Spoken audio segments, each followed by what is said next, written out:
안녕하세요. 기독교 대한선교교회 서금빛교회에서 설립하고 후원하고 있는 파이미니스트리 프리마티코스 연구소 주관 2023년 성경적 영성 온라인 나눔 7주차 시간에 이렇게 함께 하신 모든 분들을 우리 주님께서 환영하십니다. 오늘은 7주차 구원 두 번째 시간으로서 죽음의 이야기들이라는 주제로 함께 온라인 나눔을 진행하겠습니다. 제가 잠시 기도하고 시작합니다. 거룩하신 삼위 하나님, 아버지, 아들, 그리고 성령 하나님을 찬양합니다. 특별히 어저께 종료주일로부터 고난주간을 보내고 있는 우리 모두가 이 시간 1997년에 캐나다 밴쿠버에 있는 리젠트 칼리지에서 제임스 휴스턴 영성신학 석좌교수로 재직하던 유진 피터슨 목사님을 통해서 서구권에 영미권에 나누셨던 이 영성에 대한, 그것도 그리스도교 영성에 대한 귀한 이야기를 저희가 오늘 이 시간 한국어로 함께 나눕니다. 주님, 첫 시작하는 시간이 오니 마치는 그 시간까지 우리 주님 함께하여 주시고 이 모든 나눔을 통해서 오직 우리 안에 영혼과 육체의 유익이 있게 하여 주시고 주님을 닮아 아버지 하나님과 새 언약 가운데서 친밀한 인격적인 교제를 나누는 거룩한 하나님 백성 되게 하여 주옵소서. 이 모든 일을 통하여 우리 주님 영광 받아 주옵소서. 주님께 모든 영광과 감사와 찬양 올려드리며 우리 주 살아계신 그리스도 예수님의 이름으로 기도드립니다. 아멘. 그러면 화면 공유를 시작하겠습니다. 그래서 저희가 지금 현재 나누고 있는 것이 이제 유진 피터슨 교수님, 목사님이 나눠주셨던 그 성경적 영성 수업을 제가 이제 PPT로 번역해서 이제 진행하고 있는 건데요. 그래서 이제 저희가 이제 유진 피터슨 Biblical Spirituality 내용을 지금 현재 함께 나누고 있습니다. 그래서 구원 두 번째 주제인 Salvation Stories of Death라고 저희가 함께 이제 이야기를 진행하고자 합니다. 성경적 영성의 근간에 대해서 계속해서 말씀을 드리고 있는 것이 삼위일체입니다. 그리고 지난 주차에 이제 삼위일체에 대해서 교리냐 신조냐 전통이냐 이 부분을 이야기하는 데 있어서 조금 더 디테일한 부연 설명을 하나 좀 드리고 가고자 합니다.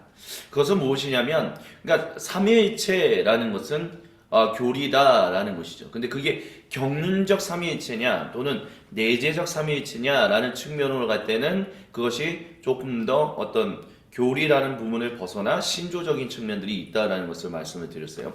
그럼 그게 무슨 얘기냐라고 했었을 때 결국에는 우리가 한 사람을, 우리가 속담에 그런 말이 있잖아요. 10길 물속은 알아도 한 길 사람 속은 알지 못한다라는 것처럼 그 사람이 결국에는 자기가 누구인지를 스스로 드러내야만 우리는 그 상대방을 온전히 알 수 있다. 이 얘기가 그 속담이 말하는 의미입니다. 그래서 이 얘기를 진행하는데 결국 아버지 하나님이 하나님의 형상으로 창조되어 있는 사람들과 온 창조 세계에 아버지 하나님이 누구이신지를 알게끔 하고자 하신다면 결국에는 그 하나님이 자신이 누구이신지를 드러내셔야 돼요. 그래서 창조주이시면서 구속주이신 그분이 자기를 드러내셔. 즉 다른 말로는 계시를 하셔야만 우리가 그분에 대해서 온전히 알 수 있지 우리가 하나님에 대해서는 온전히 알 수 없다라는 거죠. 그래서 그러면 하나님이라는 존재를 우리가 어떻게 하는가? 다른 말로 한다면 하나님이 자신이 누구이신지를 모든 사람과 온 창조 세계에게 어떻게 드러내셨는가라고 했었을 때 성육신 하심 말씀 그리고 하나님의 영인 성령 이 말씀과 영으로 자신이 누구이신지를 계시하셨다는 거예요. 그렇기 때문에 그분은 한 분 하나님이다라는 거죠. 그 측면에서 삼위일체는 바로 교리적 측면을 가지고 있다는 것을 도그마라고 말씀을 드린 겁니다. 하지만 그 하나님이 어떻게 일을 하셨는가, 그러니까 내재적으로 어떠한 상호 관계를 맺고 계신가, 뭐 페리코레시스 이런 것들은 이제 내재적인 어떤 삼위일체적인 어떤 접근 방법으로서의 설명. 또한 하나님이 결국에는 인류 역사를 통해서 어떻게 구원 역사들을 또한 창조 역사들을 이루어 가셨는가라고 했었을 때는 그 경륜적 삼위일체라고 했잖아요. 그 부분들은 이제 도그마에서 조금 더 이제 확장되어서 나온 덕트린이라고 하죠. 그러니까 신조적인 측면이 있다라고 말씀을 드리는 겁니다. 근데 어쨌든 중요한 것은 우리는 우리의 어떤 영성, 우리의 제자도 그리고 우리가 하나님을 닮는다라는 것은 결국에는 이 삼위 하나님께 근간을 두고 있다라는 것. 그렇기 때문에 성경적 영성의 근간은 바로 이 삼위일체다라고 말씀을 드리고 있는 거예요. 그래서 이 삼위일체의 바탕을 둔 영성은 결국은 living in two worlds. 우리가 사람이 하나님의 형상으로 창조된 우리 모두가 spiritual world와 physical world 이 two worlds에 사는 것이다라는 것을 유진 피터스 목사님은 이야기합니다. 그래서 계속해서 삼위일체다라는 것을 그것에 바탕을 둔 영성이다라는 얘기를 하는 이유가 뭐냐면 유진 목사님이 즉 성도들이 세속과 영적 세상이라는 단어로 이 세상을 이분법적으로 나누어서 생각하지 않기를 또한 영적인 것은 되게 거룩한 것이고 육체적인 것은 세속적인 것이다라고 폄훼하는 일들이 일어나지 않게끔 하기 위해서 삼위일체를 강조하고 있는 거예요. 그래서 그것과 관련해서 이제 마음과 생각 그러니까 하나님이 자신이 누구이신지를 말씀과 영으로 드러내심으로 말미암아 우리가 하나님을 알게 되는데 그분이 한 분 하나님이신데 그분을 우리가 알게 될 때 우리 안에서 즉 사람 안에서 하나님의 형상으로 창조된 사람 안에서 이루어지는 것이 어떤 일들이 일어났냐 마음과 생각의 변화, 갱신이 일어난다라는 것입니다. 그래서 마음과 생각에 우리가 한 분 하나님을 알게끔 하시고 특별히 그것이 이 땅 우리 역사 가운데 일어나고 있는 일들을 우리가 깨닫게 된다는 거예요. 그게 우리 신앙의 우리 경험의 신앙 고백이다라고 얘기할 수 있는데 빌립보서 4장 6절부터 7절에 사도 바울은 이런 얘기를 합니다. 아무것도 염려하지 마십시오. 오히려 여러분은 기도하고 간구할 때 삶의 모든 영역에서 원하는 바를 하나님께 아뢰고 또 감사하십시오. 그러면 우리가 이해할 수 있는 정도보다 훨씬 큰 하나님의 평화가 왕이신 예수님 안에서 여러분의 마음과 생각을 지키실 것입니다. 라고 해요. 이 버전은 이제 엔티 라이트 목사님이 번역한 모든 사람을 위한 하나님 나라 신약성경 버전입니다. 그러니까 아무것도 염려하지 말고 하나님께 아뢰고 감사하면 왕이신 예수님 안에서 우리의 마음과 생각을 지키신다는 거죠. 근데 이 마음과 생각이 뭐냐라고 했었을 때 이 마음을 표현하는 고대 그리스어 단어는 카르디아였습니다. 근데 마음은 이제 이거 지금 보여드리는 이 그림은 이제 고대 이집트의 어떤 장면인데요. 고대 이집트에서는 이제 마아트라는 이제 신이 있고요. 그리고 이제 인간, 특별히 파라오라고 얘기를 할까요? 이 파라오가 죽어서 이제 마아트를 만나게 되면 이제 이 자신의 심장을 이제 재는 거예요. 그래서 이제 그 심장과 함께 이것을 재물로 인해서 이 심장이 더 무거우면 저 저우추가 되는 마아트와 비교해서 이게 무거워지게 되면 이 파라오는 죄인이 돼버리는 어떤 그런 판결이 일어나는 거예요. 그래서 그 고대 이집트에서는 한 사람이 정말 그 사람이 정말 죄인이냐 아니냐 이 의인이냐 이런 것들을 판결하는 것이 이제 죽음 이후에 일어나게 되는데 그것이 사람의 마음 즉 심장을 가지고 이제 무게를 잴므로 통해서 그런 일이 일어난다라고 얘기해요. 그리고 또한 이런 것들을 비추어 본다면 이 마음이라는 것들을 이제 고대 이집트 그러니까 그리스도인들 하나님의 백성 이스라엘이 아닌 그냥 이방 사람들 그러니까 다른 사람들도 굉장히 중요하게 여기는 어떤 측면들이 있었다라는 것을 우리가 볼 수 있어요. 근데 이제 그 이스라엘 민족에게 하나님 백성에게 있어서 마음은 또한 이제 그리스도인들에게도 마음은 육체적 영적 모든 생명의 좌소 그 지정된 자리다라는 것을 이제 보여줘요. 그래서 육체적 생명의 중심과 원천이 되는 곳을 이제 카르디아라는 말로 이제 표현을 했는데 이 말이 이제 신약 성경에서 157회 정도 이제 사용되었다라고 이제 얘기할 수 있어요. 근데 이제 마음을 심장의 근거에서 설명하는 것은 이런 서양적인 측면뿐만이 아니라 우리 동양에서도 마찬가지죠. 그래서 이제 주호민 작가가 이제 그렸던 이제 신과 함께라는 그것에도 어떤 사람의 죄가 있는가 없는가를 재는 것을 이제 어떤 이제 죽어서 이제 심판을 받는 이제 저승시황들에게 이제 심판을 받는 사람이 저울에 올라가서 그 사람의 저울이 무겁냐 안 무겁냐 이제 근데 그것이 특별히 어떤 것과 연관되냐면 그 사람이 어떠한 말을 했는가 안 했는가 다른 사람들에게 비수가 꽂히는 말을 했는가 아니면 그렇지 않은가 이런 것들을 통해서 근데 그 말은 결국엔 어디서부터 나오는 거예요? 마음으로부터 나오는 거잖아요. 그러니까 그 마음을 굉장히 중요하게 여기는 것은 서양이나 동양이나 굉장히 어떤 비슷한 면이 있다 이렇게 얘기할 수 있어요. 그래서 이제 심장, 심장이 또한 사람의 중심에 있잖아요. 그러니까 심장을 중심으로 이제 동양이나 서양이나 이제 마음을 설명했다라고 볼 수 있고요. 그래서 곧 심장이 생명 작용의 중심으로서 심장이 멈추는 것은 마음 작용이 정지된 것으로 죽음으로 이제 본 거였죠. 그래서 마음이 생명의 근원이다라는 거죠. 그래서 이제 고대 이집트에 대해서 이제 설명을 드렸는데 영원 불멸의 이제 신앙이 있어요. 그들은. 그래서 육체가 썩지 않도록 미라로 만들었는데 사람의 모든 장기는 제거하지만 마음이라 할 수 있는 심장만은 보존했다라고 합니다. 왜냐하면 거기에 영혼이 있다라고 이제 본 거기 때문에 그래요. 또한 이제 방금 전에 설명드렸던 것처럼 심장에 무게다이기 의식이 있었던 거죠. 죽은 자의 심장은 저울에 올려서 정의와 지혜의 여신인 마트의 깃털로 이제 마트 또는 마트라고 이제 표현하는데 깃털로 무게를 재서 만일 심장이 이 깃털보다 무거우면 이승에서 많은 죄를 지었다고 판단하며 심장은 괴물의 먹이가 된다. 그래서 심장이 고대 이집트에서 괴물의 먹이가 되면 더 이상 사후세계에 들어가지 못하는 것을 이제 보게 된다라고 해요. 그래서 이제 신학적 이야기로 이제 그리스도교 신학적인 이야기로 이제 이런 심장의 신화적 이야기로 이제 간주할 수 있는 심장의 무게달기는 오늘날에도 이제 유사한 형태로 이제 범죄 수사에서 이제 이용되고 있죠. 가령 이제 거짓말 탐지기를 예로 들 수 있어요. 그래서 거짓말 탐지기는 심장의 움직임과 혈압, 맥박의 변화와 호흡 운동의 변화 상태 등을 기록해서 진술의 어떤 그 참이냐 거짓인가 이 진위를 판단하잖아요. 그러니까 사람이 어떻게 마음이 어떻게 뛰냐, 어떻게 이게 어떻게 작용하냐 이런 것들을 통해서 그 사람의 마음 상태를 파악하는 것. 그것이 이제 고대 이집트에서 했던 이런 것들과 어떤 연결되는 부분들이 있다. 이제 또 그렇게 볼 수 있을 것 같아요. 결국에는 그러니까 결국에는 마음이 심장에 있고 거기에 이제 그 사람의 중심 전체가 있다. 이제 또한 영혼이 있다. 이제 그렇게 봤다라는 거예요. 그러면 이제 생각이라고 썼을 때 이제 생각은 이제 누스죠. 생각. 그래서 이 누스란 말은 이제 신약 성경에서 이제 24회 정도 사용되는데요. 이 말은 이제 사실 고대 그리스 철학자들이 먼저 사용을 했어요. 처음 사용했던 사람은 이제 주전 500년부터 이제 428년에 이제 살았던 아낙사고라스라는 사람이 정신, 마음, 이성이라는 의미로서 누스를 사용했다라고 얘기해요.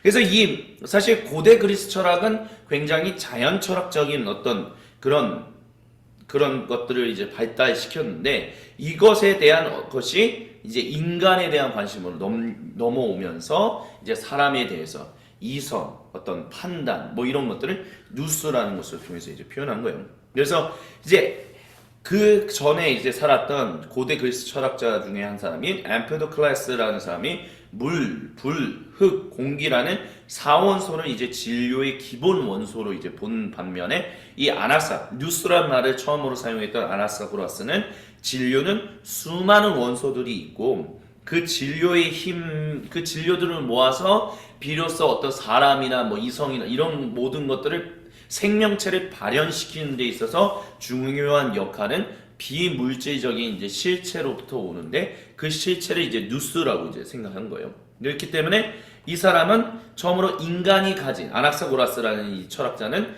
인간이 가진 정신의 중요성을 처음으로 일깨운 철학자다라고 얘기할 수 있어요. 그래서 아낙사고라스의 이 말이 이제 플라톤이나 이제 또한 누구예요? 아리스토텔레스에게 이제 들어가게 되죠. 그래서 플라톤에게 있어서는 누스는 이제 참된 세상, 정말 온전한 세상, 사람이 반드시 다다라야 하는 그 세상인 이 이데아를 볼 수 있는 참된 원천이 이 누스에 있다라고 이제 플라톤을 보았고요. 아리스토텔레스 또한 이제 누스를 강조해요. 근데 아리스토텔레스는 이제 플라톤의 이런 이상주의적인 어딘가로 가야 하는 이런 이데아로는 이 제자였던 아리스토텔레스는 이제 반대를 했거든요. 그래서 현실적 의미를 굉장히 중요하면서 이데아는 바로 여기에 있다라고 하면서 그래서 이 어떤 사람들은 뭐 철학을 공부하시는 분들은 좀 반대하시거나 이제 뭐 그러실 수도 있는데 플라톤 철학을 조금 쉽게 설명한다면 플라톤 철학은 굉장히 어떤 이분법적인 철학 이런 측면이 더 강했다면 아리스토텔레스적인 철학은 좀 범신론적인 철학의 어떤 느낌이 강했다. 이렇게 생각하면 우리가 그나마 조금 그들의 이야기를 쉽게 받아들일 수 있는 어떤 근간이 된다라고 말씀드릴 수 있을 것 같아요. 그러면서 이제 어쨌든 이 현실의 의미를 강조하면서 아리스토텔레스는 현실 속에서 이 초월의 누스를 이제 추구해야 한다. 이제 그런 얘기들을 했어요. 어쨌든 이런 아리스토텔레스나 뭐 이런 것들이 그 뒤에 이제 신플라톤 철학을 이제 일으켰던 플로티누스라는 사람은 일자로부터, 그러니까 일자라는 것은 모든 사물과 세상의 근원이 되는, 그것을 이제 일자라고 표현하는데, 거기서부터 누스, 영적 또는 정신계가 나오고, 그것을 알 수 있게 해주는 것이 인간의 혼, 푸시케라라고 얘기를 해서, 일자와 누스 그리고 혼은 모두 이데아계에 속해 있고, 그 뒤에 진료가 되는 현상세계가 있다라고 이제 본 거예요. 근데 이 두 단어가 이제 사도 바울이 사용했다는 거예요. 그 빌립보서 4장 6절부터 7절에 마음, 카르디아, 생각, 누스를 사용했다는 거죠. 그럼 이 사도 바울은 어떤 의미로서 이제 사용했느냐라고 했을 때, 일단 마음은 지성, 정서, 의지를 모두 포함한 인간의 총합을 얘기하는 것이다라고 볼 수 있어요. 이거는 고대 유대교에서의 인간 이해에 있어서 중요한 부분이다라고 할 수 있어요. 왜냐하면 고대 유대교는 항상 마음이란 부분, 영혼이란 그 마음, 이 한 인간의 총합이 온전해져야 한다라는 것을. 그래서 그 마음을 뭐 예를 들면 에스겔서 36장 같은. 그래서 주님이 다시 오시면 우리의 마음이 물론 말랑말랑해져서 온전한 어떤 주님을 바라보게 하는 일들이 일어난다. 이런 말씀들이 기록되어 있잖아요. 이 모든 게 뭐냐? 결국은 한 인간이 정말 제대로 된 이 지정의를 모두 포함한 인간이 참되게 하나님과 관계를 맺기 위해서는 이 마음의 변혁이 필요하다. 이것을 고대 유대교도 항상 이야기해 왔다라는 거예요. 근데 그것과 다르게 이제 생각, 이 누스라는 것은 고대 그리스 철학에서 참된 세상, 뭐 플라톤적이든 아니면 아리스토텔레스적이든 이데아를, 그러니까 이데아가 어딘가로 가야 하는 어떤 이상주의적인 이데아든 아니면 현실의 뿌리를 둔 이 이데아로 들어가야 한다라고 얘기하는 그 이데아든 간에 참된 세상, 이데아를 알게 하는 인간 이해에 있어서 중요한 핵심을 누스, 생각으로 봤다는 거예요.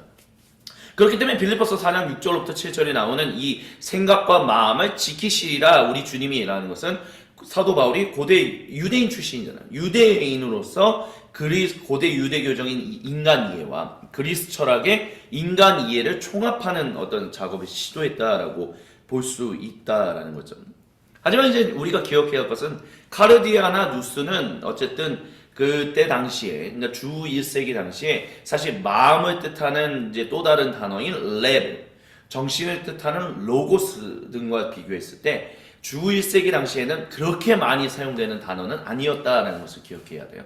하지만 그래도 마음과 생각을 지키실 것입니다 라고 사도 바울이 얘기했던 것에는 이런 어떤 통합적인 측면, 이런 총합적인 그런 측면들이 있었다라는 것을 우리가 좀 생각해 볼 수 있을 것 같아요. 그러면서 이제 유진 미터스 목사님이 이제 자기 아이들과 있었던 일들에 대해서 얘기를 하죠.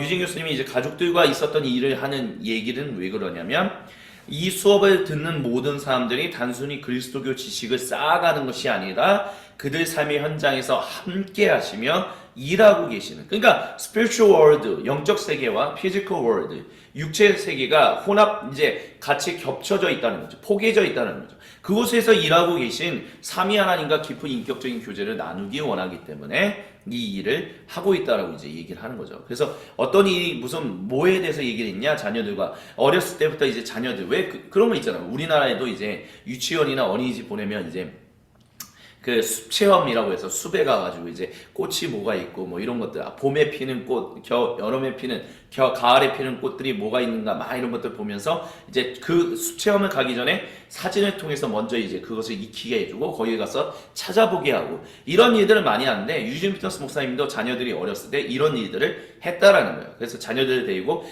이제 산을 올라가면서 이제 들판을 다니면서 이 꽃은 이거야? 이 꽃은 뭐지? 이런 질문들을 하는데, 큰딸이었던 이 캐롤은 굉장히 원하지 않았다. 왜냐하면 자기는 꽃을 있는 그대로 즐기길 원했지 꼭 이름을 알고 그것을 이름을 맞추고 내가 기억하고 있는지 아닌지를 꼭 이런 일들을 하고 싶지 않았다는 거예요. 그러니까 유진 미터스 목사님이 뭐 마음, 이런 뭐 뉴스라든지 뭐 카르디아 뭐 이런 단어들을 표현하지만, 그리고 성경적 영성에 대해서 계속해서 이야기하지만 계속해서 이제 주의하고 싶어하는 것은 무엇이냐? 그러니까 지식적으로 알고 그것을 깨달아서 내가 확실하게 알았네 이것이 아니라 그것을 있는 그대로 정말 친밀한 인격적인 관계를 맺기를 원한다. 그래서 이제 나는 여러분이 그것을 놓치지 않기를 원합니다. 이 얘기를 했다라는 거예요. 근데 이제 구원이란 말에 대해서 유진 피터스 목사님 이런 얘기를 해요. 구원이라는 말은 참 재밌는 말입니다. 우리가 구원이라고 이야기할 때 우리는 이미 이 세상이 무엇인가 잘못되어 있는 것을 인식합니다. 하지만 자신도 모르게 생겨난 이 세상에 구원이 필요하다는 인식은 누가 가르쳐 준 것이 아니다라고 얘기해요. 그러니까 우리에게는 뭔가 구원이 필요하다는 거예요. 뭔가 이 세상이 잘못됐다라는 거, 이 세상이 뭔가 엉망이라는 거, 그래서 바로 잡혀야 한다, 내가 이 수렁에서 벗어나야 한다, 이런 인식들이 있다라는 거예요. 그러니까 우리가 구원이라는 말 자체를 할 때 뭔가 세상이 잘못됐다는 것을 나도 모르게 아는데 이 말은 누구도 가르친 적이 없다라는 거예요. 한번 생각해 보십시오. 부모가 자녀들에게 가르칠 때 부모가 자녀들에게 세상의 어려운 것들, 어두운 것들, 안 좋은 것들, 뭐 이런 것들을 얘기합니까? 그렇지 않잖아요. 근데 아이들에게 밝은 것, 좋은 것, 정말 이 아이들에게 영혼과 육체에 유익이 되는 것들을, 긍정적인 것들을 가르치려고 노력을 하죠. 보여주려고 하고. 근데 아이들이 자라가면서 자기도 모르게 그런 안 좋은 것들, 죽음에 대한 이야기들, 공포, 이런 것들을 자기도 모르게 부정의함, 불공평함, 이런 것들을 다 알아가게 된다는 거예요. 누가 가르쳐 준 것이 아닌데, 그래서 뭔가 개선이 필요하다, 구원이 필요하다는 것을 가르쳐 준다는 거예요. 그게 누구냐? 그리스도교는 그것이 바로 하나님이라는 거예요. 그래서 우리는 예수님의 죽음을 통해서 구원을 본다는 거죠. 예수님이 십자가에서 죽으심으로 말미암아 그분이 진정한 왕이 되셨고 그분이 진정한 세상의 구세주가 되셨다라는 거. 그래서 그리스도인들은 그리스도 예수님을 통해서 하나님께서 행하신 복음을 보게 된다라고 유진 피터스 목사님은 얘기합니다. 그리고 그 복음에 이끌려 그 복음에 참여하는 복음의 사람들이 된다라는 거죠. 죽음이 우리로 알고 구원을 보게 한다는 거예요. 근데 그것이 성경의 이야기라는 거예요. 그래서 성경에서 우리는 두 가지 죽음의 이야기들에 주목할 필요가 있다라고 유진 피터스 목사님이 얘기합니다. 그게 뭐냐? 아담과 하와의 죽음, 그리고 예수님의 죽음. 창세기 3장과 복음서에 나온 특별히 마가복음서를 유진 목사님은 얘기하면서 이거를 비교하면서 우리가 구원에 대한 이야기를 볼 수 있게 하나님이 인도하신다라고 얘기한다는 거예요. 창세기 3장은 이제 죄의 이야기에 대해서 얘기를 하죠. 창조 세계 가운데 타락이 일어났어요. 근데 중요한 것은 악마의 기원에 대해서는 성경은 이야기하지 않습니다. 그렇죠? 그래서 우리는 악마가 어디로부터 왔는지 악마에 대해서 관심을 갖게끔 하지 않아요, 성경은. 다만 그 타락의 결과로 고통이 생겨났고, 그래서 우리가 알게 되는 건 뭐냐면 죄는 쉽게 일어나나 선한 일은 사람이 그에 대해서 생각해야만 일어난다라고 유진 목사님이 얘기를 해요. 저는 이 말씀이 굉장히, 이 강의를 들을 때 굉장히 센세이션하고 정말 저한테 도전이 되는, 그래서 제가 정말 아멘으로 받아들였던 얘기였었습니다. 우리는 안 좋은 것들, 그러니까 좋은 것들을 부모가 자녀들에게 가르치고 이러지만 부모가 자녀를 봤을 때 자녀가 되게 이타적이고 되게 잘 양보하고 뭐 이랬으면 좋겠는데 자녀들은 커가면서 이미 어렸을 때부터 이제 형제 자매가 서로 경쟁하면서 하거든요. 그래서 뺏기지 않으려고, 그래서 싸우려고 하고 막 때리고 막 하고 막 주도권을 잡으려고 막 이러한 일들이 일어나요. 안 좋은 일들이 이미 일어나고 있다는 거예요. 그런 일들은 안 일어났으면 좋겠어요. 그래서 그 친구들에게, 이제 아이들에게 부모가 양보할 수 있어야 돼, 참을 수 있어야 돼, 인내해야 돼, 그러면 안 돼, 더 좋은 게 뭔지 생각해보자, 이런 것들이 얘기해야 한다는 거예요. 나를 지키기 위한, 근데 함께 더불어 살기 위해서 내가 양보하고 우리가 보통 덕목이다라고 얘기하는 측면들은 아이들의 본능 가운데서 전혀 등장하지 않는다는 거예요.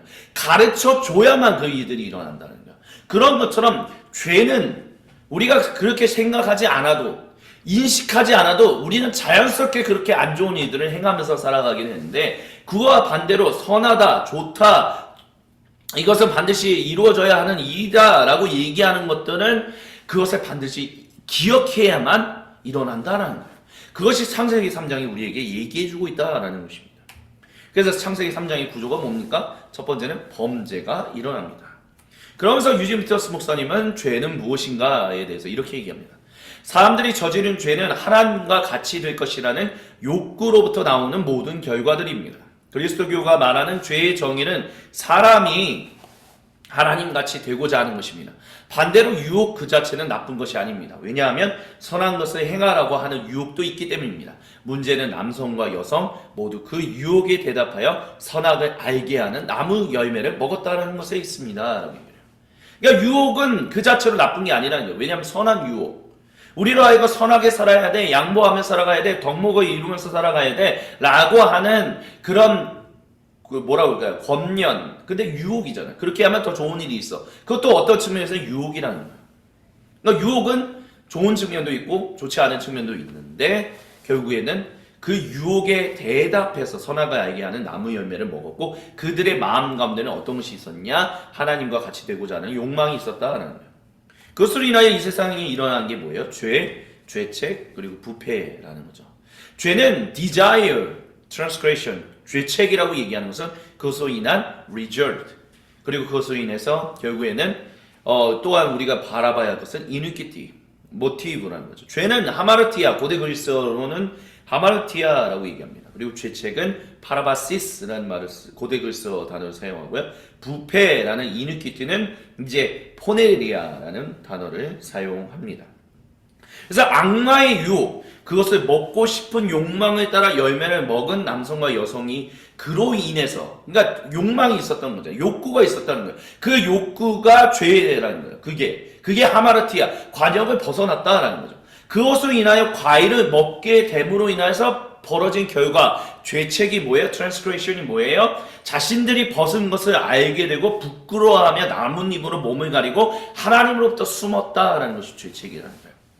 그리고 그들은 이제 서로를 정죄하며 자신의 죄를 떠넘기는, 그래서 모티브가 그들의 마음이 그것이 결국에는 이렇게 악순환이 반복되는 일들이 일어났다는 거예요. 하나님같이 되고자 했던 것이 하나님께 대한 우리의 범죄함. 그래서 유지 목사님은 우리의 정체성이 완전히 이걸로 인해서 바뀌었다라고 이야기를 합니다. 그래서 죄, 죄책 그리고 부패에 대한 얘기를 지금 이렇게 풀어드린 거예요. 죄, 욕망은 과일을 따먹은 것, 죄책은 그것으로 인해서 숨고 나뭇잎으로 옷을 만든 것, 부패는 뭐냐? 결국에는 서로를 힐난하는 것, 블레임 한다는 거죠. 그게 범죄라는 거예요. 범죄라는 말에 이 sin, transgression, and iniquity 모든 게 다 포함되는 것입니다. 그리고 창세기 3장 9조의 두 번째는 재판이에요. 그리고 재판에 대한 것을 통해서 우리가 알 수 있는 것은 네 가지다라고 유지현 목사님은 얘기합니다. 첫 번째는 모든 대화의 주체가 하나님으로부터 시작해요. 하나님이 아담에게 물으시고 하나님이 하와에게 물으시고 하나님이 또 뱀에게 말씀하시죠. 또한 모든 판결의 주체도 하나님이에요. 그래서 판결이 일어나는 게 무엇이에요? 아담이 잘못했고 하와가 잘못했고 뱀이 잘못했다. 또한 모든 옳고 그름의 주체가 누구냐? 하나님이다라는 것을 창세기 3장은 분명하게 얘기합니다. 그리고 하나도 감춰진 것이 없이 모든 것들을 다 드러내시는 분이 하나님이시다는 것을 우리는 보여줍니다. 그런데 이런 하나님의 모습은 좋은 면접관으로서의 모습이다라고 얘기를 해요. 그래서 뭐라고 유진 목사님이 얘기하냐면 좋은 면접관은 그 사람, 그 면접을 받는 사람이 감추고 있는 부분들을 다 드러내게 한다는 거예요. 그래서 하나님은 대화와 질문을 통해 우리가 누구인지를 스스로 드러내게 하시며 그 일을 통해 우리를 놀라게 하시는 분이다. 그분이 정말 그렇기 때문에 하나님은 좋은 면접관이다 라고 얘기할 수 있다라고 유진 목사님은 얘기합니다. 그래서 결국에는 세 번째 판결이 일어납니다. 뱀이 받은 판결은 악마가 가진 지위 또는 매력을 빼앗겼어요. 중요한 것은 처음 뱀은 아담과 하와가 경계하지 않았다는 것에 우리는 주목해야 합니다. 그만큼 매력적인 존재였다는 거예요. 근데 하나님이 이제 뱀은 더 이상 이렇게 사람들이 매력적으로 여기지 못하게끔 만들어버리셨다 판결을 하셨어요. 또한 여성이 받은 판결은 뭐냐라고 했을 때 고통이 따르는 생명의 출산입니다. 또한 생명의 출산이 모든 사람은 다 죽게 되기 때문에 죽음으로 귀결되며 남성과 여성의 동반자적인 관계가 이제 싸움의 관계로 우열을 가리는 그런 안타까운 일들이 일어나게 됩니다. 그리고 남성이 받은 판결은 뭐예요? 일이 노동이 된 거죠. 일한 만큼의 대가를 받지 못하는 일이 하나님이 내리신 판결, 남성을 향한 판결입니다. 하지만 이런 판결들이 우리에게 창세기 3장은 소망을 준다라고 얘기해요. 그거에 대해서 우리는 어떤 것을 아느냐? 먼저 남성과 여성, 아담과 하와에게 하나님이 가죽 옷을 입히셔서 보내주셨다라는 것. 그래서 모든 사람이 이제 옷을 입을 때마다 하나님께서 자신에게 옷을 입혀주신 존재로 사람은 기억한다라는 것입니다. 적어도 그리스도인들은 그래야 한다라는 거예요. 우리가 옷을 입을 때 이 옷은 물론 내가 좀 더 잘 어떤 포멀하게, 그러니까 내가 예의와 뭐 이런 것들을 갖추기 위해서 입기도 하고 편안하게 입기도 하고 뭐 여러 가지 이유들이 있지만 근본 모든 그리스도인이 옷을 입을 때마다 기억해야 하는 것은 무엇이다? 하나님이 나에게 옷을 입혀주신 존재다. 그래서 이분은 이런 얘기를 했어요. 남성이 여성에게 이제 하와라는 이름을 그때 붙였다라고 하죠. 그래서 하와는 모든 살아있는 자의 어머니가 되었다. 다 죽음으로 간다 할지라도 그래도 당신이 살아있는 자의 어머니가 된다라고 얘기한다. 그게 왜 그러니? 왜 소망이 됐냐? 그랬을 때 우리가 심판을 받았기 때문에 다시 회복되어야 한다라는, 다시 원상태로 돌아가야 한다라는 희망을 아담이 하와에게 이름을 붙여주는 것을 통해서 드러난다는 거예요. 그래서 남성이 여성에게 이름을 준 것도 그런 소망을 가져야 한다는 것을 보여준다는 거예요. 그래서 여성은 이제 계속해서 생명을 낳을 것인데 이것이 결국에는 소망을 가지게끔 하는 창세기 3장에 가지고 있는 소망의 모습이다라고 얘기합니다. 그러면서 유지 목사님은 불검까지도 소망이다라고 얘기해요. 왜냐하면 아담과 하와가 영원히 타락된 상태, 그대로 영원히 살아가지 않도록 불검을 세우셨기 때문에. 왜냐하면 그들이 생명나무에, 영원히 죽지 않는 생명나무의 열매를 먹어서는 안 되기 때문에. 그래서 우리는 이와 같은 창세기 3장의 기록을 통해 하나님께서 이 망가져버린 세상을 더 이상 내버려 두지 않으신다라는 그분의 일하심을 볼 수 있다라고 유지훈 피터스 목사님이 얘기합니다. 그리고 그것이 바로 지금 여기서 시작하는 구원 역사다라고 얘기해요. 하나님이 모든 것이 엉망이 된 세상 가운데 함께 하시며 거기서 구원의 이야기를 시작하신다는 거예요. 바로 여기서 임마누엘 하나님이 여기 계신 이유는 여기서 구원 역사를 일으키신다는 거예요. 그래서 아담과 하와가 그 하나님의 구원을 알았다는 거예요. 지금 보여드리는 그림은 17세기 화가인 지아친토 치미나니가 그렸던 아담과 하와 그리고 가인과 아벨에 대한 얘기입니다. 그래서 첫 아들을 가인이라고 이름 붙인 아담과 하와는 하나님께서 내게 생명을 주셨다라고 얘기를 해요. 하나님께서 모든 생명 탄생에 함께 하심을 아담과 하와는 믿었다라는 거예요. 그래서 모든 살아있는 자들의 어머니라는 뜻을 가진, 이름을 가진 하와가 하나님께서 내게 생명을 주셨다라는 뜻을 가진 가인에게 그와 같은 이름을 준 것은 바로 하나님께서 여성을 통해 모든 살아있는 자들을 허락하실 것이라는 것을 믿었음을 보여주는 사례다라고 이야기를 합니다. 끝나지 않는다는 거예요. 하나님은 반드시 모든 것들을 바로 엉망이 되어버린 죄와 죄책, 부패, 이 모든 것들이 엉망이 되어버리는 우리 존재, 인간 존재를 다시 살리실 것이다. 그래서 아무리 그 부패성을 가지고 있고 그것을 죄에 대한 욕망을 가지고 사람이 태어난다 할지라도, 물론 그거에 대해서 유진 피터스 목사님이 얘기하는 거 아닙니다. 제가 말씀을 그냥 한번 비유로서 설명을 드리는 거예요. 사람이 태어나자마자 선한 것을 추구하면서 살아가는, 본능적으로 선한 것을 처구하지 못하고 자기를 지키기 위해서 본능적으로 우리가 선하다라고 얘기하지 않는 것들을 추구하며 살아가는 사람들에게, 그럼에도 불구하고 하나님이 계속해서 생명 탄생의 역사를 여성을 통해서 일어나게 하셨다는 것은 뭐냐? 바로 지금 여기서 하나님은 구원을 베푸신다라는 분명한 선언, 하나님이 일하신다는 것을 아담과 하와가 믿었기 때문에. 그리고 그와 같은 믿음은 계속해서 그리스도인들이 시대가 얼마나 흘러가든 어떤 시대가 다가오든 이와 같은 믿음으로 살아가야 한다라고 이야기를 하고 있는 것입니다. 그리고 우리는 이제 유진 피터스 목사님은 마가복음서 14장부터 15장이 나온 예수님의 죽음을 통한 구원의 이야기를 이야기합니다. 첫 번째는 예수님이 구원을 베푸세요. 그리고 그러니까 마가복음서 14장 15장에 이제 예수님의 죽음에 대한 얘기를 통해서 우리가 알 수 있는 특징이, 첫 번째는 예수님이 구원을 베푸시는 주체다라는 거예요. 그래서 예수님이 아무리 재판을 받고 있다 할지라도, 사람들이 예수님을 우겨싸고 있다 할지라도 결국에는 그 모든 일이 예수님이 하나님의 뜻을 따라 순종하셨기 때문에, 그분이 그래서 그냥 침묵한 어린 양이 되셨기 때문에 예수님이 주체로서 모든 사람들에게 구원을 베푸시는 것을 우리는 마가복음서 14장 15장을 통해서 알 수 있다라고 얘기합니다. 그리고 두 번째는 뭐냐? 22번의 이름과 지명을 속사도 마가가 보여주고 있다라고 얘기해요. 이것은 무엇을 얘기하고 싶냐라고 한다면 진짜 하나님이 베푸시는 그 구원의 이야기가 정말 추상적이고 관념적으로 그냥 어딘가에서 일어나는 것이 아니라 바로 우리가 땅을 발을 디디고 살아가고 있는 이 땅, 지구라는 것, 이 현실 세계에서 일어났다는 것을 보여주기 위해서 잊어버리지 말라라고 속사도 마가는 22번의 사람 이름과 지명을 얘기하고 있다는 거예요.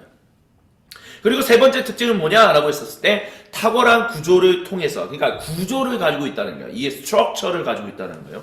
그래서 펼쳐지는 예수님의 구원 이야기를 볼 수 있다라고 합니다. 그래서 마가복음서의 탁월한 구조에 대해서 유진 목사님은 구조주의 비평적인 어떤 접근을 합니다. 그래서 구조주의 비평에 가장 잘 맞는 성경 본문이 바로 마가복음서예요. 그래서 짤막하게 설명을 드린다면 구조주의 비평은 정경 비평이나 그러니까 성경 비평입니다. 이거 신학을 공부하신 분들은 비블리컬 엑서지스라는 부분을 꼭 공부를 해야 돼요. 그래서 스트럭처리즘이라고 이제 얘기를 하는데 그냥 쓱 지나가면서 한번 들어보십시오. 구조주의 비평은 정경 비평이나 사회학적 비평보다 역사 비평적 관심을 더 배제시키는 어떤 공시적 해석의 방법이다. 그래서 공시적 방법이 뭐냐? 뭐 이런 부분이 있는데 어쨌든 이런 구조주의 비평이 결국은 그러니까 속사도 마가 그러니까 성경 비평학의 첫 시작이 뭐냐면 정말 성경이 얘기해왔던 전통으로서의 예수님이 아닌 정말 원래 모습으로서의 예수님을 한번 알아보자라고 하면서 등장하게 된 것이 바로 이제 성경 비평학이거든요. 그래서 17세기, 특별히 18세기로부터 시작되었다라고 이제 얘기를 하는데 이 성경 비평학은 그렇기 때문에 교회가 오랜 시간 동안 가르쳐왔던 어떤 성경 공부라든지 말씀 선포라든지 이런 것들에 대해서 특별히 개신교인들은 그런 것들을 좀 거부하는 일들을 했어요. 정말 성경이 원래 얘기했던 그것을 찾아보자. 원어가 얘기하는 것 그리고 그것들이 정말 그걸 통해서 원래 예수님이 누구인가 한번 찾아보자. 우리가 살펴보자. 그래서 성경 비평학이 등장하거든요. 그래서 역사적 예수라는 단어가 등장하기 시작합니다. 그리고 그것을 탐구하는 방법이 바로 통시적 관점이다라고 얘기를 해요.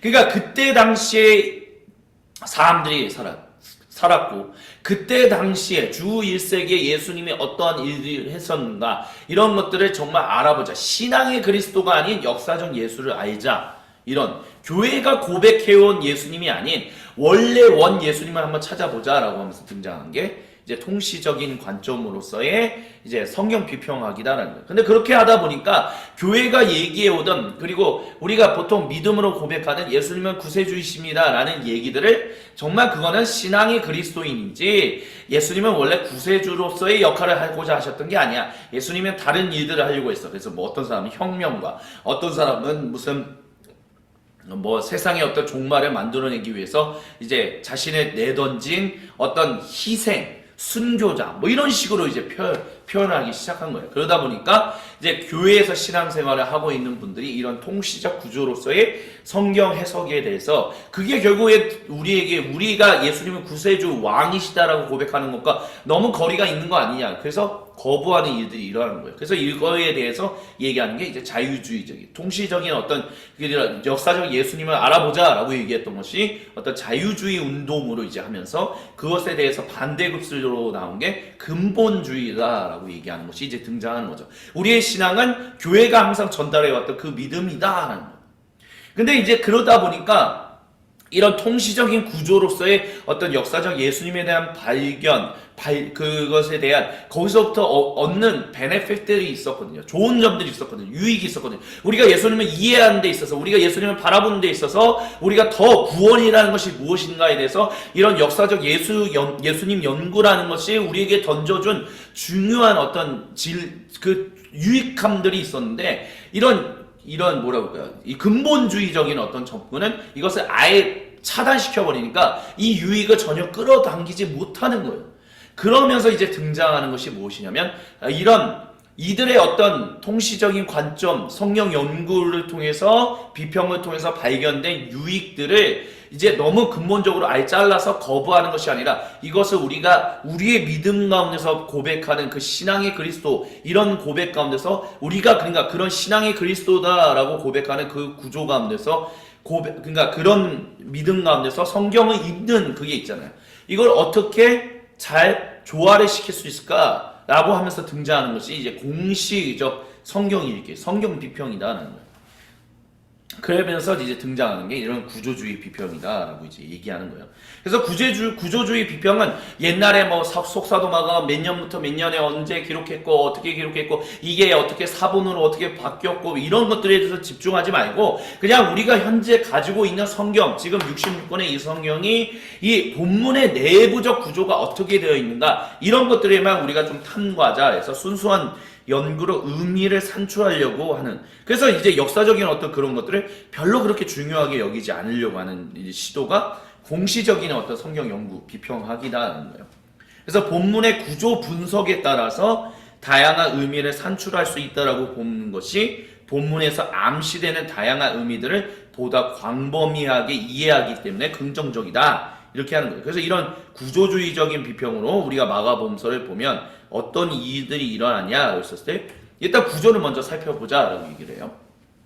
그래서 마가복음서 14장 15장의 구조는 무엇이냐? 첫 번째는 기름 부음이라는 거예요. 참고로 여기서 보여드리는 마가복음서의 이 1장부터 16장은 마가복음서가 1장과 16장이 서로 병렬하게, 그리고 2장과 15장이 서로 병렬하게, 그래서 1장의 얘기가 16장의 얘기와 이렇게 서로 오버랩 대비되면서 우리에게 주는 지혜가 있고 2장이 15장과 3장이 14장과 4장이 그 12, 뭐 이렇게 계속 온다는 거예요. 그래서 마지막에 진정한 마가복음서가 이야기하고자 하는 핵심 얘기는 바로 사도 베드로가 예수님께 주는 그리스도시요 살아계신 하나님의 아들이십니다 라고 고백했던 8장 27절부터 30절이다 라고 이제 얘기를 하는 거예요. 그래서 who do men say I am 이라고 했던 이것, 이게 핵심이라는 거예요. 이런 구조를 가지고 마가복음서가 기록되었다 라고 보는 것이 구조주의 비평이 얘기하는 마가복음서 얘기라는 거예요. 근데 마가복음서 14장과 15장에도 그런 내용들이 있다는 거예요. 그래서 14장의 첫 시작은 기름 부음으로 이제 시작되고요. 그리고 그 다음에 두 번째 구조는 예수님과 제자들이 나눈 저녁 식사. 그리고 세 번째 구조는 예수님이 겟세마네 정원에서 기도하셨던 그 모습. 그리고 네 번째 모습이 바로 체포. 그리고 다섯 번째가 공의회에서 재판받으신 예수님. 그리고 베드로의 부인. 그 다음에 그러니까 예수님이 나는 모른다라고 부인했던 것. 그리고 로마 법정에서의 재판. 조롱하는 경배. 로마 군인들이 이제 예수님을 이렇게 조롱했죠. 그래서 십자가에 달리신 예수님. 그리고 죽음과 백부장의 신앙 고백. 그리고 십자가 앞의 여성들. 그리고 장사 지내는 모습이 이런 구조를 가지고 있다라고 해요. 그래서 이게 현실 하나님의 세계 이제 341쪽에 있는데 이제 보면 뭐냐라고 했었을 때 첫 번째 모습과 12번째 모습이 장사 지냄으로 연결되고 두 번째와 11번째가 성찬, 세 번째와 10번째가 잔과 기도, 네 번째와 9번째가 십자가. 그래서 재판을 받으시고 부인과 조롱이 서로 이렇게 병행 구조로서 연결되고 재판과 재판이 이렇게 연결되는 그런 마가복음서의 구조가 있다는 거야. 그래서 1번이 뭐예요? 이제 예수님이 기름 부음을 받으신 거잖아요. 그 여인으로부터. 그래서 예수님의 장사를 미리 준비한 기름 부음이 12번째 예수님의 장사 지냄과 연결된다는 거죠. 그리고 두 번째 예수님의 죽음. 그래서 11번째 예수님이 죽으시잖아요. 근데 두 번째 뭐예요? 이제 성찬이 거기서 제정이 되잖아요. 예수님이. 그러니까 예수님의 죽음을 배경한 성찬을 우린 2번과 11번의 어떤 모습을 통해서 갖게 된다는 거예요.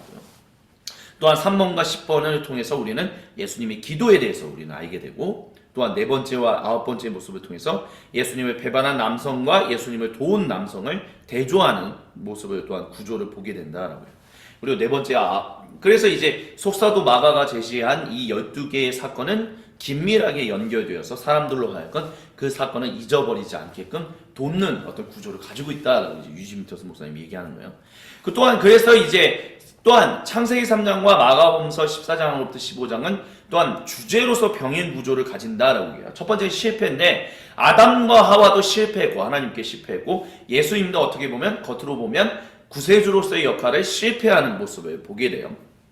그리고 재판을 받죠. 남성과 여성도 재판을 받았고 예수님도 재판을 받으셨어요. 그리고 두 사건이 일어난 장소가 모두 다 정원이에요. 로마의 정원과 에덴 동산 정원. 하나님께서 창조하신 좋은 정원에서 비극적인 일이 일어나는 것이 주제적으로 또 연결되는 모습을 우리는 보게 돼요. 또한 대화, 기도의 사건이 일어났는데 그 기도의 사건은 뭐예요? 친밀한 어떤 하나님과 그 남성과 여성의 대화, 그리고 예수님이 하나님과의 어떤 대화. 그게 기도의 사건이 이제 를 통해서 우리가 알 수 있는 거고요. 또한 고통이 따르는데 이 고통이 모두에게 따르는 것을 보게 됩니다. 또한 여섯 번째, 죽음이 선고되죠. 하지만 남성과 여성은 하나님의 선고하신 대로 죽지 않았고 오히려 예수님께서 죽으셨다는 거예요. 오직 유일하게 다른 이 성경에 나오는 창세기 3장과 마가복음서 14장부터 15장이 나오는 이 두 가지 사건의 유일하게 다른 점은 뭐다? 분명히 죽음에 대한 심판이 일었는데 남성과 여성은 죽지 않았고 예수님이 죽으셨다는 거예요. 그리고 유진 목사님은 이 다른 결과가 구원을 만들어낸 것이다 라고 얘기합니다. 그렇기 때문에 구원 사역의 완성이 바로 예수님이다 라고 얘기한다는 거예요. 구약에 나오는 하나님의 구원 사역에 대한 여러 조각들이 예수님의 생애예요. 특별히 속사도 마가는 마가복음서 14장부터 15장을 통해서 그의 죽음으로 인해서 하나의 큰 그림으로 맞추는 일들을 행했다라는 거예요. 그러면서 제가 그걸 말씀드렸어요. 그러니까 성경 비평학이라는 것이 등장한 뭐 자유주의 운동, 그리스도교 내에 자유주의 운동과 또한 근본주의적인 운동이 18세기로부터 시작해서 19세기, 20세기까지 연결되어서 내려왔었습니다. 성경 비평학과 관련해서. 그래서 많은 사람들이 이 통시적인 역사적 예수님을 알아보자 신앙의 그리스도로서 교회가 가르쳤던 그 예수님을 아는 것이 아니라 진짜 예수님이 누구이신지를 한번 알아보자. 왜냐? 그들의 생각에는 뭐가 있었냐면 지금 교회가 고백하고 있는 이 예수님의 모습은 사도 바울이 얘기한 예수님의 모습이지 원래 예수님의 본 모습이 아니다라는 비평적인 관점들이 있었다는 거야. 비판적인 관점이 있었다는 거야. 그렇기 때문에 성경 비평학이 발전하면서 많은 성경학자들 가운데서 그리스도교의 시작을 사도 바울이 열었다라고 본다는 거예요. 또 어떤 비평가들은 더 나아가서 예수님으로부터 그분의 제자들에게, 즉 12제자들에게 전해졌던 그 복음과 사도 바울이 전한 복음이 달랐고 그로 인한 유대인 배경의 그리스도인들과 헬라파 배경의 그리스도인들이 서로 이방인 배경의 그리스도인들이 충돌해서 결국 승리한 것은 사도 바울이고 그래서 그 복음만 남아서 우리에게 전달되었다. 그래서 오늘날의 교회는 유대교적인 배경을 전혀 가지고 있지 못하다. 그래서 사도 바울은 그리스도교의 창시자이지 예수님의 제자라고 얘기할 수 없다라는 얘기가 있었다는 거예요. 근데 과연 그런가? 라고 했었을 때 우리가 살펴봐야 할 것이 바로 고린도전서 15장 3절부터 11절입니다. 메시지 성경을 한번 봉독해 드립니다. 제가 가장 먼저 한 일은 제 앞에 아주 강력하게 제시된 다음 사실을 여러분 앞에 제시하는 것이었습니다. 성경에 기록된 대로 이 메시아께서 우리 죄를 위해 죽으시고 무덤에 묻히시고 사흘째 되는 날에 다시 살아나셔서 베드로에게 생생히 나타나시고 가장 가까운 제자들에게 나타나셨습니다. 그 후에 그분께서는 한 번에 500명이 넘는 제자들에게 나타나셨는데 그들 가운데 몇 사람은 세상을 떠났지만 대부분은 지금도 우리 곁에 살아 있습니다. 또한 그분께서 자기를 대변하도록 세우신 주님의 형제입니다. 주님의 형제 야고보와 나머지 사도들에게도 나타나셨습니다. 그리고는 마지막으로 저에게도 생생히 나타나셨습니다. 제가 맨 나중이 된 것은 합당한 일이었습니다. 여러분도 알다시피 저는 사도들의 반열에 포함될 자격이 없는 사람입니다. 제가 하나님의 교회를 없애버리는 일에 혈안이 되어 젊은 시절 대부분을 협의했기 때문입니다. 그러나 하나님께서는 너무나 은혜로우시고 한없이 너그러우셨습니다. 그래서 오늘의 죄가 있게 된 것입니다. 저는 그분의 은혜를 헛되게 하지 않을 것입니다. 제가 다른 어느 누구보다 더 많은 일을 하려고 애쓰지 않았습니까? 그렇다고 해도 제가 한 일은 그리 대단한 것이 아니었습니다. 하나님께서 제게 할 일을 주셨고 감당할 힘도 주셨기에 제가 할 수 있었던 것입니다. 그러므로 여러분이 제게서 메시지를 들었던 다른 사람들, 여기서 말하는 다른 사람들은 예수님의 제자들이다 라고도 얘기할 수 있겠죠. 다른 사람들에게서 들었든 간에 그것은 같은 메시지입니다. 저나 그들이나 하나님의 진리를 전했고 여러분은 여러분의 삶을 맡겼습니다. 여러분. 그러니까 역사적 예수 연구, 신앙의 그리스도의 이 얘기, 교회가 얘기하는 예수님의 모습은 그리스도로서의 예수님은 결국에는 이방인적인 고대 그리스적인 배경이고 유대교적인 측면이 전혀 없다. 그래서 유대교적인 측면을 한번 끄집어내서 진정한 역사적 예수를 발견함으로 해서 사도 바울이 덧입힌 왜곡된 예수님의 모습을 벗어버리고 참 예수님의 모습을 살리자라고 얘기했지만 사도 바울은 분명히 고린도 교회에 뭐라고 얘기하냐면 제가 여러분에게 복음을 전하던 예수님의 제자들이 복음을 전하던 우리는 모두 다가 같은 복음 예수님이 구세주이심을 전했다라고 얘기합니다. 하나님의 진리가 다르지 않았다라는 거예요. 그러면서 유진 피터스 목사님이 얘기하는 게 바로 구전 전승에 대한 얘기예요. 보통 우리는 뭐 통시적인 성경 연구든 비평이든 공시적인 성경 비평이든 간에 서신서가 먼저 기록되었을 것이다 라고 얘기해요. 그리고 보통 주후 65년부터 75년에 마가복음서가 처음 기록되었고 그 다음에 마태복음서, 누가복음서, 마지막으로 요한복음서, 즉 복음서가 그 이후에 기록되었을 것이다 라고 이야기합니다. 왜 그랬느냐라고 했을 때 유진 피터스 목사님이 이렇게 얘기해요. 이미 예수님의 제자들이 예수님으로부터 들었던 얘기들을 구존으로 전하고 있었기 때문에 예수님께서 구두로 전하신 말씀, 우리는 어느 누구도 예수님이 직접 적으신 말씀을 가지고 있지 않아요. 모든 복음서는 그 복음서 저자들이 기록한 것들입니다. 예수님이 직접 기록물을 남기지는 않으셨습니다. 그런데 중요한 것은 예수님께서 구두로 전하신 말씀을 이 제자들이 그리스도인들이 기억하고 있었고 그 탁월한 기억력으로 우리야 지금 뭐 휴대폰 하나 들고 있어서 사랑하는 사람 전화번호 하나 외우는 것도 되게 어려워하지만 그때 당시에는 외우는 것이 너무나 잘하는 사람들이 넘쳐났었다라고 얘기를 해요. 근데 그들이 이와 같은 탁월한 기억력으로 그들이 들은 예수님의 말씀을 직접적으로 전했다는 거예요. 그 구전 전승을 전했다는 거예요. 그래서 다른 사람들과 다른 세대에 전하기 때문에 사도 바울은 그것에 대해서 기록할 필요가 없었다는 거예요. 그래서 사도 바울은 여러분이 들은 예수님의 말씀을 토대로 어떻게 살아가야 하는가, 그리스도인답게 하나님의 백성답게 하나님이 한 단위 백성, 유대인이든 이방이든 단 하나의 한 백성으로 삼으신 거에 대해서, 영적 이스라엘로 잡으신 거에 대해서 어떻게 살아가야 할 것인가, 그것에 열심을 다했지 복음서를 기록하지 않았다는 거예요. 사도 바울이 복음을 몰랐고 변개하기 위해서가 아니라 이미 그것을 바탕으로 어떻게 살아야 하는지에 대한 얘기를 한 거기 때문에 그것이 바로 서신서가 기록하고 있는 것이고, 그 서신서의 바탕은 바로 예수님이 전하신, 제자들이 전하는 그 구두의 복음, 그 구전의 기본을 두고 있다는 것입니다. 그래서 사도 바울은 예수님의 죽음이, 그래서 중요한 핵심은 결국 뭐예요? 결국에는 내가 하나님의 맨 나중에 만삭되어 나지 못한 자, 나 같은 자도 구원하신 게 뭐다? 예수님의 죽음이라는 거야.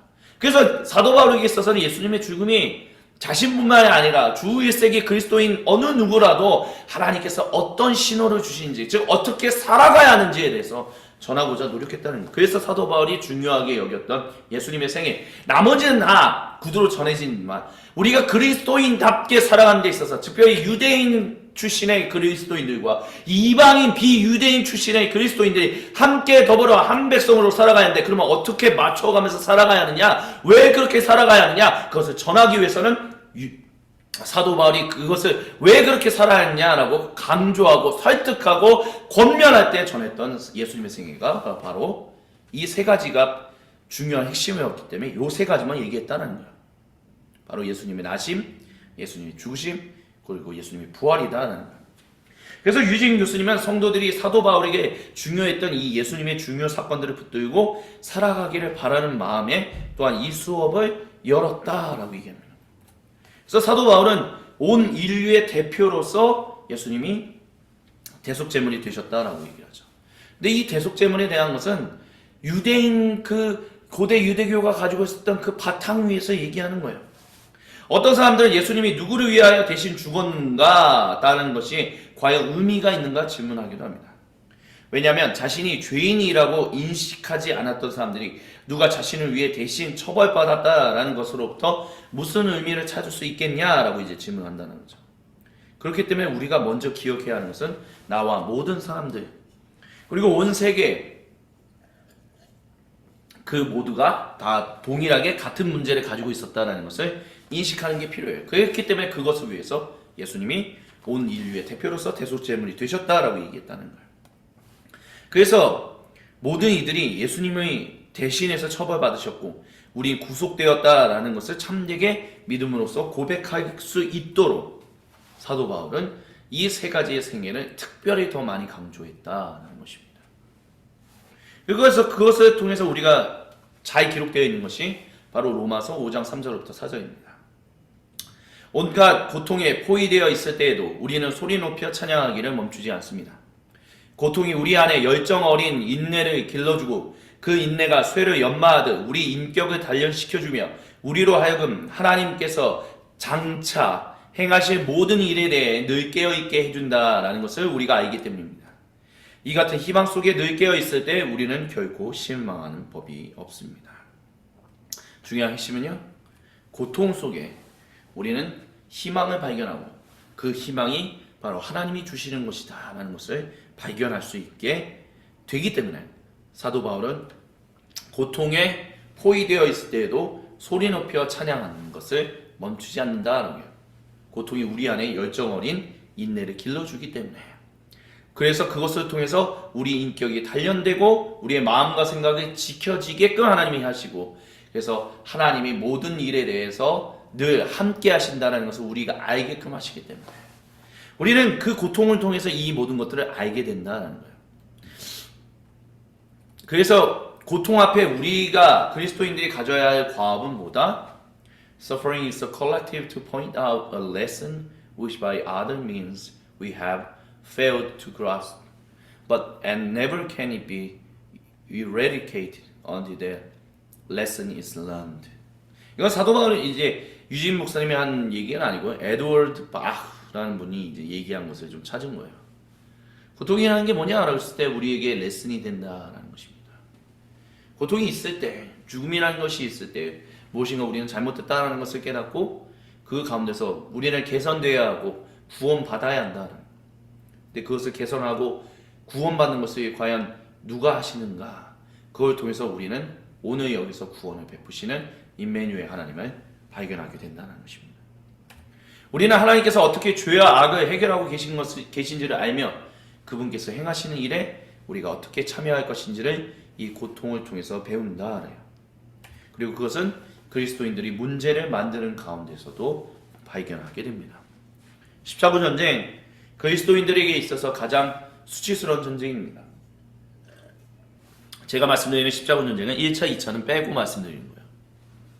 3차로부터 7차의 십자군 전쟁은 정말 이기적이고 탐욕적인 그냥 전쟁 그 자체, 신의 이름으로, 하나님의 이름으로 벌어진 인간의 탐욕스러운 죄의 전쟁이었다라고 얘기할 수 있습니다. 근데 그런 전쟁이 있었기 때문에 우리는 우리의 탐욕에 대해서 다시 한번 고민하게 되고 하나님 앞에 회개하게 되죠. 또한 A super hot pastor stole my heart. 정말 대형 목사님, 그분을 통해서 저 목사님의 설교를 통해서 난 변화될 수 있어. 저 목사님만이 우리의 구세주야. 근데 그 목사가 정작 나중에 일으킨 수많은 비리와 그런 잘못된 일들이 드러났을 때 깨어지는 그 일을 통해서 실망하고 무너지고 그렇게 되지만 그걸 통해서 우리는 다시 우리가 붙들어야 할 분은 하나님이시다는 것을 발견하게 된다는 것. 그렇기 때문에 그리스도인들이 문제를 만드는 가운데서도 하나님은 구원의 일들을 베푸시고 계시며 그 구원은 계속해서 세상 사람들 가운데, 세상 가운데 퍼져간다라고 얘기할 수 있다는 것입니다. 왜요? 하나님의 세상 가운데 계시기 때문입니다. 유진 목사님은 이렇게 얘기해요. 수많은 그리스도인들이 시시때때로 엉망으로 삶을 살았던 그 시기에도 하나님은 그 상황 가운데 함께하고 계셨으며 새롭게 갱신하는 일을 하고 계셨습니다. 어떻게 모든 것이 엉망으로 흘러가며 그리스도교도 더 큰 나쁜 일을 행하는 동안에 하나님께서 함께 계셨다라고 말할 수 있습니까? 하지만 중요한 핵심은 하나님께서는 역사의 모든 엉망진창인 상황 가운데 함께 하셨다라고 얘기합니다. 그게 바로 예수님의 죽음이다라는 거예요. 엉망진창인 세계 안에 하나님이 함께 하신다라는 증거가 예수님의 죽음이다라는 것입니다. 그리스도께서 어떻게 왕이 되셨는지를 기억하십시오. 사도 바울이 신앙의 그리스도라고 얘기하는, 통시적인 성경 비평을 하던 사람들이 비판하던 그 얘기, 역사적 정말 유대교의 바탕을 뒀던 그 역사적 예수님의 모습은 없어 라고 얘기했지만 사실 그게 아니었고, 그거에 대해서 유대교가 이야기해왔던 그 왕이, 근데 유대인들이 전혀 인식하지 못했던 그들의 어떤 리미티드, 그들의 어떤 왜곡된 시선으로 해서 바라보지 못했던, 원래 그렇지만 성경에 기록되어 있었던, 유대인의 성경에 기록되어 있었던 그 말씀대로 이루셔서 왕이 되신 것, 그분이 죽으신 것, 우리는 그것을 기억할 필요가 있다라고 얘기합니다. 그래서 그것을 전해주는 사람, 좋은 성경학자 중에 한 명이 제가 말씀드리는 앤티 라이트, 다른 말로는 톰 라이트 목사님이다라는 것입니다. 제2성전, 역사적 예수와 신앙의 그리스도를 나누는 것이 아니라, 원래 사도 바울이 얘기했던 이 신앙의 그리스도가 원래 유대인들이 얘기해왔던 그 예수님, 그 메시아, 그 왕이시다는 것. 그래서 그 왕대로 예수님은 죽으시고 부활하셨다는 것입니다. 예수님이 왕이 되셨다는 것을, 그래서 그들의 믿음으로 말미암아 그리스도인들은 참 다른 삶을 살았죠. 그에 대해서 한번 얘기를 해보도록 하죠. 주님의 구원은 효율성을 따질 문제가 아니다라고 얘기합니다. 그러면서 베드로후서 3장 9절에 이런 말씀이 있어요. The Lord is patient toward you라고요. 메시지 성경에는 베드로후서 3장 8절부터 9절을 이렇게 번역했습니다. 친구 여러분, 이 분명한 사실을 그냥 지나치지 마십시오. 하나님께는 하루가 1000년 같고 1000년이 하루 같습니다. 어떤 이들이 생각하는 것처럼 하나님께서는 자신의 약속을 더디 이루시는 분이 아닙니다. 그분은 여러분을 위해 참고 계십니다. 그분께서 종말을 유보하고 계신 것은, 그러니까 최후의 심판을 얘기하는 거죠. 한 사람도 잃고 싶지 않으시기 때문입니다. 하나님께서는 모든 이들에게 삶을, 인생을 고칠 수 있는 시간과 공간을 베풀고 계십니다. 그렇기 때문에 그리스도께서 유대인들이 바라는, 유대인의 성경에 기록되어 있는 대로 그 일을 이루셨지만 정작 유대인들이 바라지 않는 그 구원을 행하셨던 이유는 바로 그겁니다. 유대인들은 어서 우리 먼저 구원하소서, 다른 이방인들, 비유대인들은 다 죽이소서, 멸절하소서, 알아서 하소서, 우리를 먼저, 유대인들만 구원하여 주옵소서. 네, 하나님은 그걸 원하지 않으셨다라는 것입니다. 왜요? 하나님이 원래 유대인의 전신격인 고대 이스라엘 백성들부터 구원해 내셨던 그분의 백성 삼으셨던 이유가 모든 사람을 구원하기 위해서이기 때문에, 그렇기 때문에 주님의 구원은 이런 측면이 있기 때문에, 이것에 바탕을 두고 있기 때문에 효율성을 따질 문제가 아니다는 거야. 우리는 그리스도인으로서 예수님의 죽음에 참여해야 한다라고 유진 목사님이 얘기합니다. 하나님께서 세상을 회복하시기 위하여 어떤 일을 하고 계신지를 이해한다면 예수님의 죽음에 참여해야 한다라고요. 그래서 초대교회, 고대교회가 했던, 특별히 그리스도교가 공인되기 이전에, 물론 공인되고 난 이후에도 계속해서 했던 일이 뭐다? 희생과 환대다라고 얘기해요. 그리고 이 희생과 환대에 대해서는, 특별히 성찬에 대해서는 우리가 다음 시간 8주차 온라인 나누면서 더 자세하게 이야기할 것입니다. 구원과 관련해서 우리가 잊지 말아야 할 것은 하나님이 인도하신다라는 것입니다. 고통스러운 상황 가운데서도, 삶이 엉망진창인 상황 가운데서도 하나님이 인도하신다라는 거예요. 의롭지 않고 어리석으며 상처투성이인 우리의 모든 고통을 해결하시기 위하여 주님께서 이 땅으로 오셔서 죽으심으로 인하여 해결되었다는 것을 기억해야 합니다. 우리는 이것을 기억하며 예수님의 죽음으로 일어난 구원의 일을 믿으며 삼위 하나님께서 오늘 지금 우리의 현실 가운데 일으키시는 그 창조하시고 구속하시는 그 일에 순종함으로 참여해야 합니다. 그래서 그것에 대해서 유진 목사님은 apophatic tradition, 부정의 전통에 대해서 얘기합니다.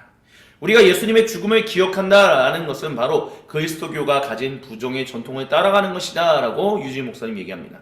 즉 우리가 스스로 하나님 되고자 하는 모든 죄된 속성을 버리는 것이다 라고요.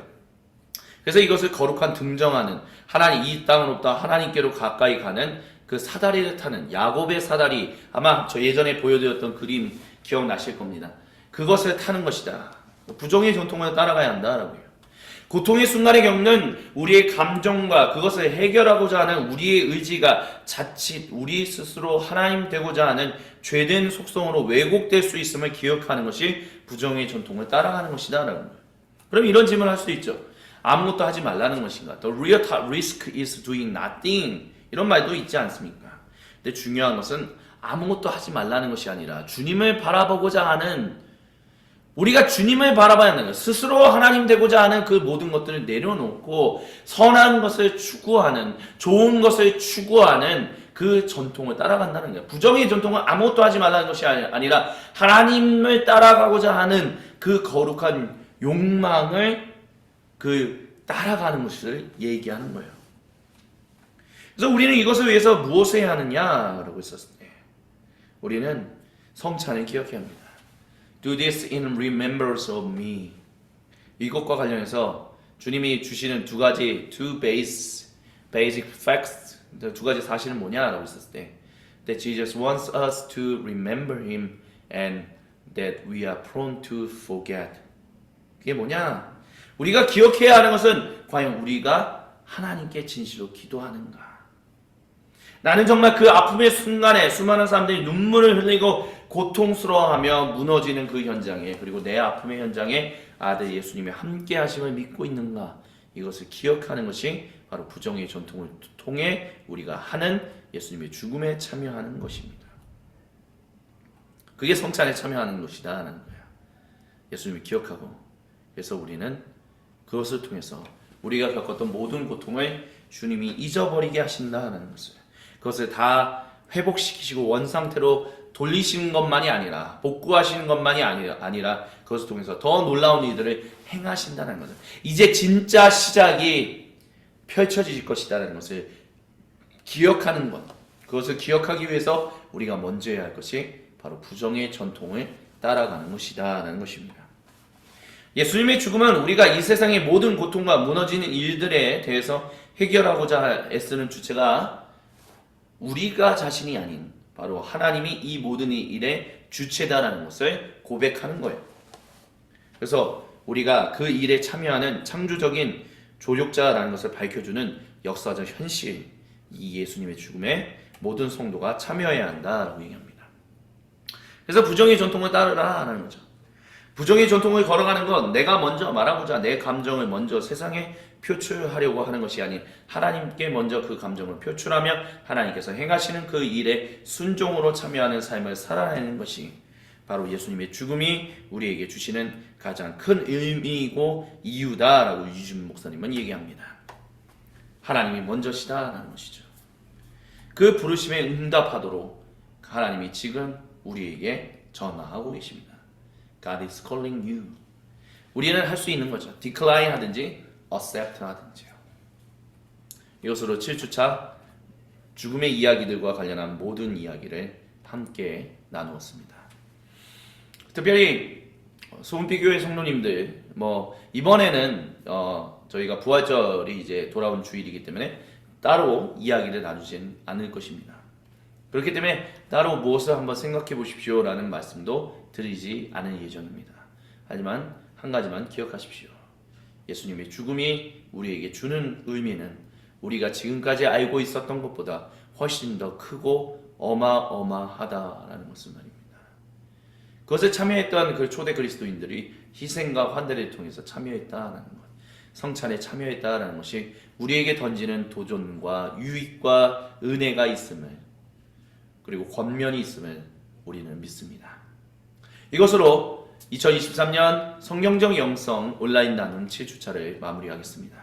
8주차 때 다시 뵙도록 하겠습니다. 감사합니다. 수고하셨습니다. 안녕히 계십시오.